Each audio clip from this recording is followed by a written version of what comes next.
Salut à tous. Aujourd'hui, on va parler d'une citation qui pourrait littéralement changer votre vie.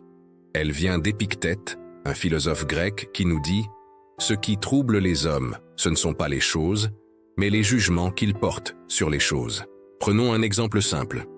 Vous êtes coincé dans les embouteillages. Deux personnes, même situation, deux réactions complètement différentes.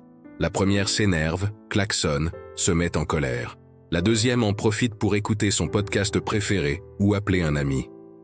Même situation, deux expériences radicalement différentes. Vous voyez où je veux en venir. Ce n'est pas la situation qui crée notre stress ou notre bonheur, c'est la façon dont on la perçoit. C'est comme avoir des lunettes différentes pour regarder le monde. Certains portent des lunettes grises et voient tout qu'en négatif, d'autres des lunettes roses et trouvent des opportunités partout. Imaginez que vous perdiez votre emploi. Terrible, non? Mais attendez, j'ai rencontré des personnes qui m'ont dit que perdre leur emploi a été la meilleure chose qui leur soit arrivée. Pourquoi? Parce qu'elles ont vu ça comme une opportunité de se réinventer, de suivre leur vraie passion, de créer leur entreprise. La pluie qui tombe, un jardinier y verra une bénédiction pour ses plantes, tandis qu'un organisateur d'événements en plein air y verra une catastrophe. Même phénomène, jugement différent, émotions différentes. Mais attention, je ne dis pas qu'il faut être naïf ou nier la réalité. Il ne s'agit pas de se forcer à sourire quand on souffre. Il s'agit plutôt de prendre conscience que notre interprétation des événements a un impact énorme sur notre bien-être. Alors, comment peut-on mettre ça en pratique? Voici quelques pistes. Premièrement, quand quelque chose vous contrarie, posez-vous la question. Est-ce vraiment la situation qui me dérange ou mon interprétation? Souvent, vous découvrirez que c'est votre jugement qui crée le problème. Deuxièmement, cherchez systématiquement une autre perspective.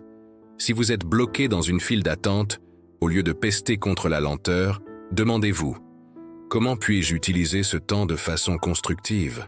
Troisièmement, remettez en question vos automatismes de pensée.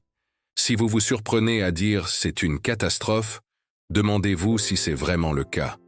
Dans un an, cet événement aura-t-il encore autant d'importance? J'ai personnellement expérimenté la puissance de ce changement de perspective. Il y a quelques années, j'ai raté un train important. Sur le moment, j'étais furieux. Mais ce retard m'a permis de faire une rencontre qui a changé ma vie professionnelle. Aujourd'hui, je remercie ce raté qui n'en était pas un.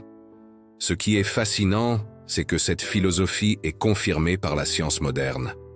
Les neurosciences nous montrent que notre cerveau réagit différemment selon notre interprétation des événements.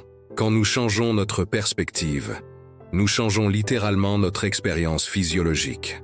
Pensez à un sportif de haut niveau. Face à une compétition importante, le stress peut être vu comme paralysant ou comme stimulant. Ceux qui le voient comme une énergie positive performent généralement mieux. Même hormones de stress, interprétations différentes, résultats différents. Le plus beau dans tout ça, c'est que nous avons le pouvoir de changer nos jugements. Ce n'est pas facile, ça demande de la pratique, mais c'est possible. C'est comme un muscle qu'on peut entraîner. Alors je vous lance un défi. Pendant une semaine, essayez consciemment de trouver une perspective positive dans chaque situation contrariante. Notez les changements dans votre ressenti. Vous serez surpris des résultats. N'oubliez pas, il ne s'agit pas de devenir un optimiste béat, mais de développer une flexibilité mentale qui nous permet de mieux naviguer dans la vie. C'est un super pouvoir que nous avons tous, mais que peu utilisent consciemment. Si cette vidéo vous a parlé, n'hésitez pas à la partager et à vous abonner pour plus de contenu sur le développement personnel et la philosophie pratique. Laissez-moi vos commentaires. Quelle situation avez-vous réinterprétée récemment? Comment cela a-t-il changé votre expérience? Merci d'avoir regardé jusqu'au bout. Prenez soin de vous et à bientôt pour une nouvelle vidéo.